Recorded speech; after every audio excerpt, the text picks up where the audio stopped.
I once chased bad boys for the thrill and fell for NYC's biggest playboy. When my mom got sick, I left him and headed home. But he stayed with me, grew up, and became the husband I never thought he could be. Since I was a little girl, my mother taught me one golden rule. Date the bad boys for the thrill, but marry a boring man for the stability. I lived by that creed. I found the ultimate bad boy in New York City, Caleb Sterling. He was a notorious playboy, the kind who could look you dead in the eye and say, "Out of all of them, I love you the most." Like it was a vow instead of a punchline. And me, I was the queen of mixed signals, a master manipulator in a silk dress. My motto was, "I can't sleep because I'm not sleeping with you." Everyone thought we were the perfect toxic match. But a month ago, my mom was diagnosed with early-stage lung cancer. Standing in those sterile hospital corridors watching life turn fragile in real time, I suddenly craved stability like oxygen. So I decided to dump Caleb. Except walking away from a game you're winning isn't as easy as it looks. Caleb hates answering his phone, but finding him is never hard. He has a reserved VIP booth at Sapphire, a high-end lounge in Manhattan. Out of 365 days a year, he's there for 360 of them. He's tall, devastatingly handsome, and impossible to miss in a crowd. Right now, he's just lost a round of cards and is doing a body shot with a girl from the next table. The girl sees me approaching and throws me a sickly sweet smile.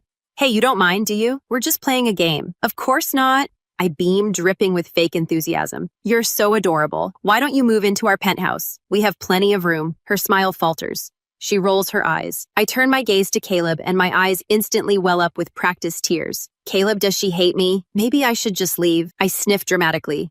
"But it's pouring outside and I didn't bring an umbrella. Maybe this nice guy can walk me out." I point to a frat boy sitting nearby, chiseled jaw biceps bulging out of his polo shirt. Caleb's eyes darken. He scans the frat boy from head to toe with a predatory glare. The poor guy looks terrified and waves hands frantically. "Well, don't drag me into this!" Someone at the table laughs. "Everyone knows Caleb is obsessed with you, Chloe." Hearing that Caleb's mood lifts instantly. He downs his drink, shoves the girl aside, and stands up to pull me into his arms. "I'm out, boys. The wifey is jealous. I need to take her home and smooth things over." He tosses his card to the dealer. "Tabs on me tonight. Hail King Caleb and Queen Chloe." Someone shouts. The crowd cheers. In the car, he keeps glancing at me like he's watching for the punchline. "Are you actually mad?" "You know, I was just messing around." He smirks. "Out of all of them, I love you the most." He says that line once a month like a subscription service I forgot to cancel. If I weren't so shallow and addicted to his face, we would have been over years ago. He looks at me with those puppy dog eyes that could melt a glacier, leaning close to my ear. "Babe, what perfume is that, vanilla?" He inhales like he's starving. "You smell delicious." Then softer, almost smug, "I want you." I want to break up. I cut right through his seduction like scissors through satin. He pauses, a smirk still playing on his lips. He raises an eyebrow. "Babe, what role play is this CEO and the rebellious secretary passenger and the flight attendant, Caleb?" "I'm serious." My face goes stone cold. His smile vanishes. He leans back, flicking his Zippo open and close like some spoiled airboard with his own power. "Fine. Chloe, give me a reason that makes sense." "There are too many women." He scoffs. "Has one ever shown up at our door? Have you ever caught me in bed with one?" He tilts his head. "Chloe, I need evidence." I think back on the last 3 years. Technically, I don't have hard proof, so I try another angle. "I want to get married. They say playboys are allergic to marriage." I expected him to panic. Instead, he shrugs like I just asked what we should order for dinner. "Pick a date. We'll go to City Hall." To him, marriage is just paper. The vow to have and to hold means nothing when you don't intend to hold on to anything. I sigh. "My mom wants me to find someone reliable." He grins like the devil. "Then I'll go ask your mom exactly which part of me isn't reliable." "My mom just got out of surgery." I snap. "I can't let you stress her out." No, I backpedal, swallowing the panic. "I was just kidding."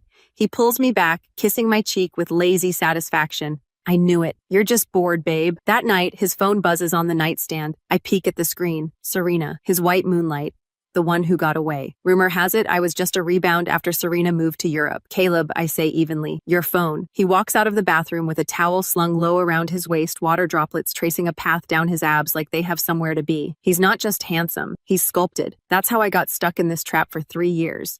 I swallow hard and bury my face in the duvet, straining my ears like a spy in my own bed. "Hello," he says. A pause. "Tonight, okay?" "I'm coming to get you." He hangs up and kisses my forehead like I'm a petty trained. "Babe, something came up. Be a good girl and go to sleep." It's after 1 a.m. A man taking a call from his ex and leaving in the middle of the night. This is it, my chance to catch him red-handed. As soon as his Porsche leaves the garage, I'm in my car following him. He drives to a hotel downtown. I wait a full hour before I go up, heart pounding so hard I can taste it, and knock on the room door. It opens. A girl in a white slip dress, hair and a loose braid, looking like someone forgot to put a halo on. Serena. And me in contrast probably look like the Wicked Witch with an iPhone. I hold my phone up, camera recording, and shove it toward her face. Serena. Chloe, are you insane? She whispers, eyes widening. Caleb walks out of the bathroom. He's fully dressed in the same clothes he left in. Not a single wrinkle, not a single guilty flinch. I frown. This doesn't add up. Caleb usually takes his time with anything he enjoys. When he sees the camera, his expression snaps into something sharp. Chloe, delete that video. Now. He reaches for my phone. I clutch it to my chest, shaking my head. You said I needed evidence to break up with you. This isn't evidence of anything, he says, voice tight. It's the middle of the night. You didn't come here just to watch her use the bathroom? Then why are you here? Serena's eyes fell. Soft, delicate tears. Perfect, silent, cinematic. I almost laugh. Right. Sure, cry. Let's see who wins. But the truth hits me like a cold slap. I'm the girlfriend. I should be the one crying. She tugs on Caleb's sleeve. Caleb, I'm so sorry I caused trouble for you. I grip his other sleeve, widening my eyes. Caleb, yell at me if you want. I just need to know, between her and me, who do you love more? His jaw clenches.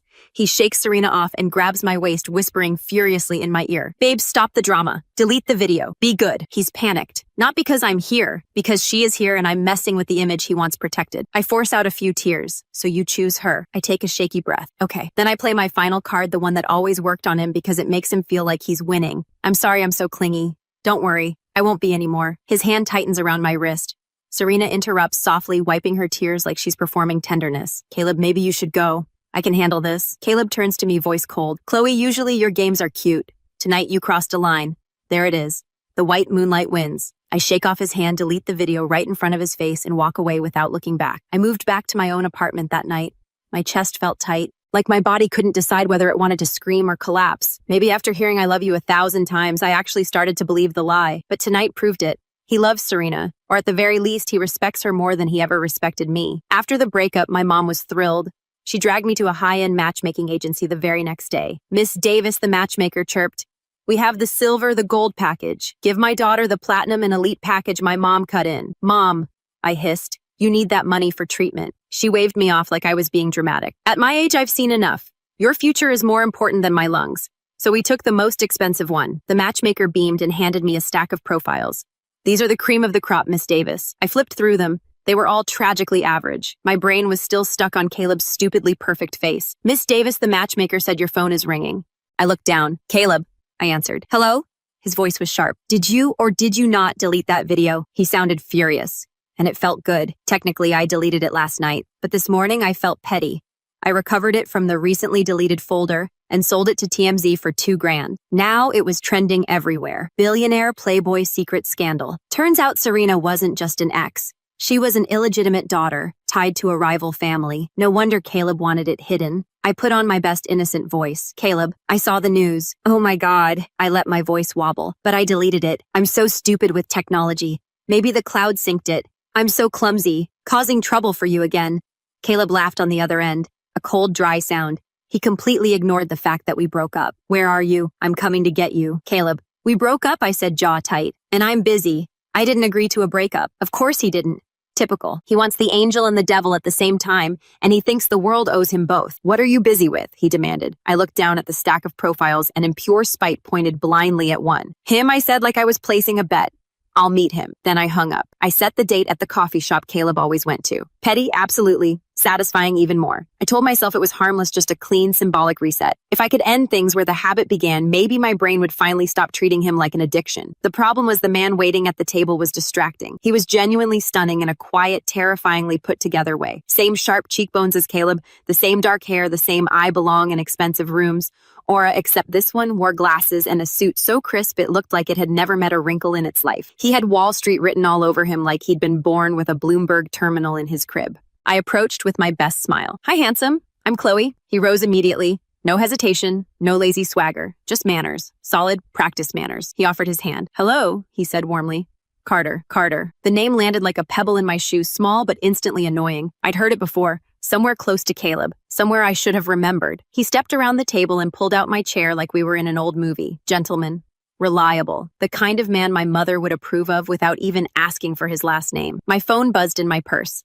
A text from my best friend. "Don't let him charm you. Ask real questions." "Fine." I could do real questions. I sat up straighter and decided to introduce myself like a resume because apparently my love life had turned into an HR interview. Chloe Davis, I said briskly, 24, raised by a single mom. I own my condo and my car. I've had 3 serious relationships. His eyebrows lifted slightly amused. So Caleb wasn't your first. My smile froze in place like someone had hit pause. My brain did that awful thing where it tried to replay every conversation I'd ever had with Caleb, searching for the moment I'd mentioned my history. Except I hadn't. I'd specifically told him he was my first love. Which, yes, had been a lie. But still, how did this stranger know I opened my mouth? And the front door flew open so hard the bell practically screamed. Caleb stormed in off the street like a thunderstorm wearing a leather jacket. He didn't even look at me first. He went straight for Carter. Caleb grabbed him by the collar, yanking him up with a force that made half the coffee shop go silent. Chairs scraped. Someone gasped. The barista froze mid-pour. I explained the Serena situation. Caleb snapped, voice low but sharp enough to cut glass. I'm handling the leak. I'm fixing it. Serena. Of course. For one humiliating second, my heart had done that stupid little hopeful flip. Like he'd burst in to fight for me. Like he couldn't stand the thought of losing me. Nope, he was fighting about Serena. I sat there with my latte and watched them like I was watching a show I didn't remember subscribing to. My fingers curled around the cup so tightly the heat pressed into my skin, grounding me. Then the final piece clicked into place. I glanced down at the tiny brass number bolted to the tabletop. 8. I looked one table over. 9. My date was a table 9. I had sat down at table 8. Carter wasn't my date. Carter was Caleb's date. My face went hot so fast I swear I could feel it in my ears. And suddenly Carter's name, his face, the familiarity, everything made sick, perfect sense. Caleb had mentioned him before. Carter Sterling, his older brother. Awkward didn't even begin to cover it. I grabbed my purse and slid out of the chair as quietly as possible. If I moved fast enough, maybe the universe would pretend this never happened. I made it 3 steps. Caleb's hand shot out and closed around my wrist. Where do you think you're going? His grip wasn't painful, but it was firm. Possessive, like my body still belonged to him just because he'd gotten used to having it close. I sat at the wrong table, I said through my teeth.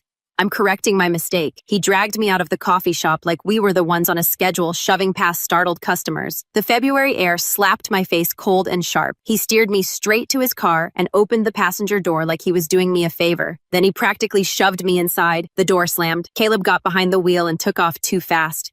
The city lights blurred across the windows. His knuckles were white on the steering wheel. You're trying to leave me for my brother, he said, like he'd already convinced himself it was fact. I'm not leaving you for anyone. I sat at the wrong table. I stared at him. Honestly, the only man I'm trying to leave is you. He ignored that.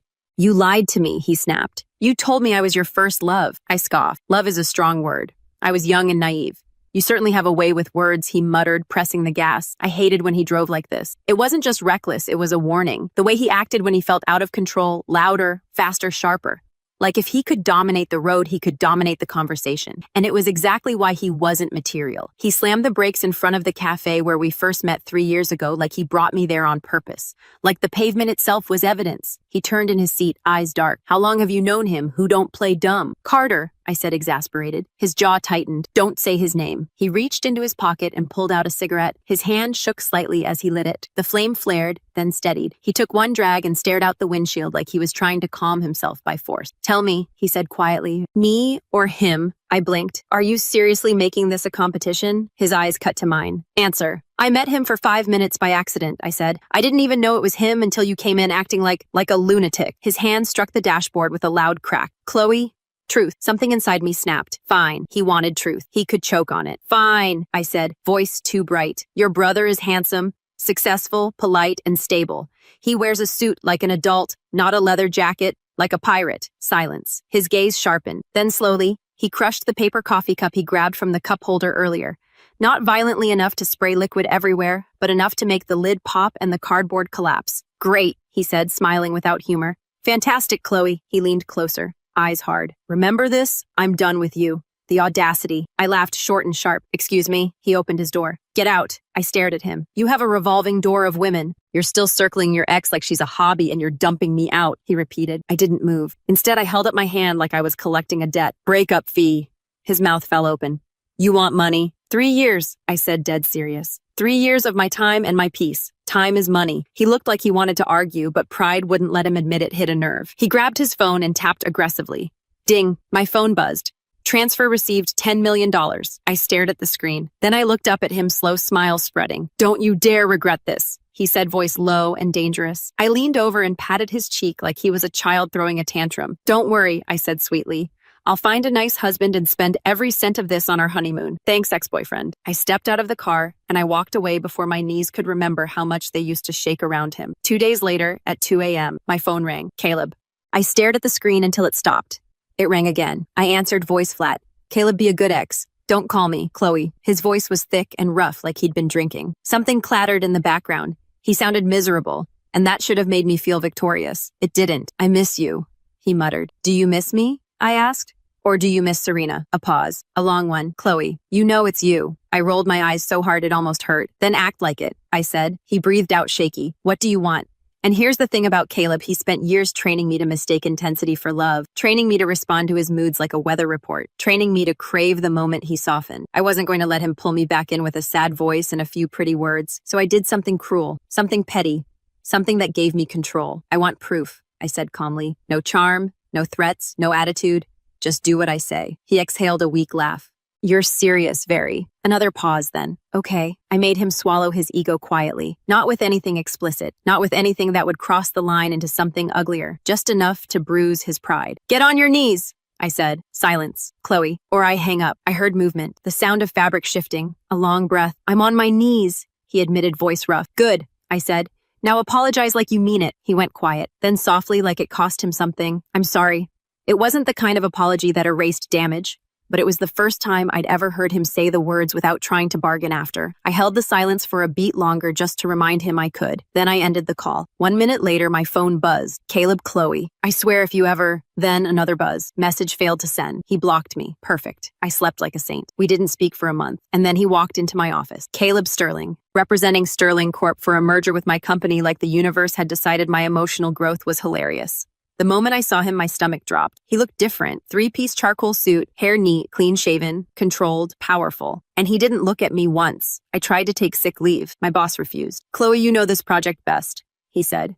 Stay in the room. So I sat in the corner like a ghost at my own funeral while Caleb discussed numbers and timelines like he hadn't once shattered my peace at 2 o'clock in the morning. After the meeting, my boss waved me over. Chloe, Mr. Sterling loved your proposal. He's taking the team to dinner. You're coming. I can't. You can, my boss said, already steering me toward the elevator like he was herding a runaway cat. At the restaurant, I was seated right next to Caleb. Of course I was. He was polite. Too polite. He asked if I wanted sparkling or still. He shifted plates so I had more space. He even put food onto my plate like we were a married couple pretending nothing had happened. My coworkers stared like they were watching a scandal hatch in real time. When my boss tried to pressure me into a tequila shot, Caleb covered the glass with his hand. She can't, he said smoothly. She reacts badly to alcohol. I'll take it for her. My team went silent. Rumors practically grew legs and sprinted out of the restaurant. By the end of the night, Caleb leaned in his breath warm against my ear. I drank for you, he murmured. The least you can do is drive me home. I pulled back, eyes narrowed. Where's your driver? I didn't bring one. Of course he didn't. He planned this. I clutched my purse, forcing my voice steady. Fine. His penthouse overlooked Central Park like the city belonged to him. I helped him inside because he was swaying just enough to look convincing. He leaned heavy against the doorway, murmuring like he was half asleep. I miss your soup, he said, voice soft. Don't, I warned. Just tonight. He tried. Just stay. I dragged him to the sofa and dropped him onto the leather cushion. Caleb, I said sharply, you dumped me. Remember? He grunted, then reached for my wrist. Not hard, not rough, just familiar. I missed you, he said, quieter more than I wanted to. My chest tightened, traitorous. The scent of sandalwood and expensive whiskey did something unfair to my brain, like my body didn't care what my pride had decided. Don't touch me, I said, pulling away. If you pull something manipulative, I'm gone. His eyes lifted. For a second, he looked almost honest. I'm not playing, he murmured. Not tonight. And the terrifying part was, I believed him. I stayed. Not because he deserved it, he didn't. Because withdrawal is real. Because he knew exactly how to soften, exactly how to look at me like I was the only thing in the room. He was gentler than usual, uncharacteristically sweet, whispering like he could talk his way back into my life. And I fell asleep before I could regret it. The next morning, sunlight hit my face. I reached for my phone on the nightstand. It wasn't there. A cold wave rolled through my stomach. I searched the couch, the bathroom counter, the kitchen island upstairs. Nothing. Finally, I found it downstairs on the dining table right beside Caleb. He was sitting there with a mug of coffee, calm as a man reading headlines, scrolling on his iPad, like he hadn't spent the last 12 hours dismantling my self-control. I snatched the phone and unlocked it. The folder I'd saved my insurance, my leverage was gone. Even the recently deleted folder was empty.